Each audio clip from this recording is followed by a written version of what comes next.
o'sha oxirgi sertifikatga tushdi. Ko'pchilik qanday yashash bilmadi.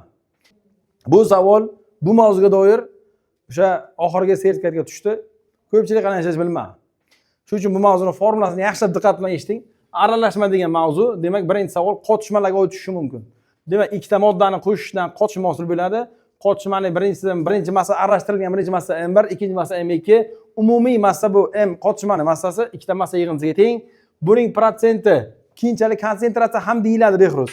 P1 M1 massaning konsentratsiyasi P1, M2 massani konsentratsiyasi P2. Ana shu ikkalasining yig'indisi doim 100% ni berish kerak. Demak, M1 massani o'zi umumiy massani 1% ni topib, konsentratsiyasiga yoki foizga ko'paytirsak, birinchi massani topar ekanmiz.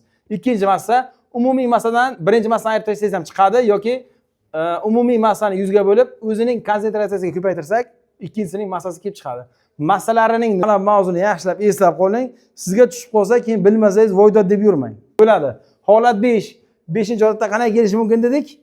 M1 massali P1 protsentli aralashma bor va biz unga qo'shadigan suvimiz ham yo'q, qo'shadigan shakarimiz ham yo'q. Lekin biz ham buni shakar protsentli bunga kam bo'lganligi uchun buni suvni kamaytirishimiz kerak degan variantimiz bor. Faqat qanaydir temperatura berib, qaynatib, suvni bug'lantirib yuborish bilan buni protsentini, konsentratsiyasini oshirishimiz mumkin. Lekin og'irlik jihatdan o'zgarmaydi dedik. Yozamiz. Ichidagi shakar og'irligi M1 taqsim 100 ko'paytirilgan P1. Mana shu narsa buni ichidagi shakar og'irligini topadi. Va ma'lum vaqtdan keyin uning og'irligi x kilogramm bug'lanib ketsa, M1 minus x qoladi va konsentratsiyasi P2 konsentratsiyada bo'ladi. Va M1 ayrilgan x taqsim 100 buni ichidagi shakarni umumiyni 1% ko'paytiramiz P2 ga. Noodatiy savollardan biri.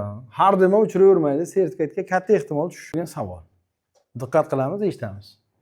Noodatiy savollardan biri. Har doim uchravermaydi, sertifikatga katta ehtimol tushishi. Berilgan narsa mana shu chizma berilgan. Umumiy bitta chiziqqa ikkitalikdan urilgan va bir-biri bilan ham urinyapti. MN kesma, MN kesma 24 deyapti. AB ni mana bu kesma B mana bu yerda to'xtagan.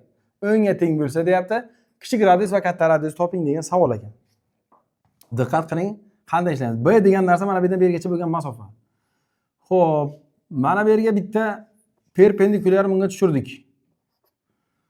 Aylana markazidan vatarga tushirilgan perpendikulyar vatarni tengga ajratadi. Mana bu B taqsim 2 bo'ladi. Mana bu kesmani o'zi B taqsim 2 bo'ladi. Agar mana bu bo'lakni C deb oladigan bo'lsam, shunga kichik radius tomonidan perpendikulyar tushirsam, mana bu bo'lak C taqsim 2 bo'ladi. Endi bizga qarang, mana bu B edi, mana bu C edi.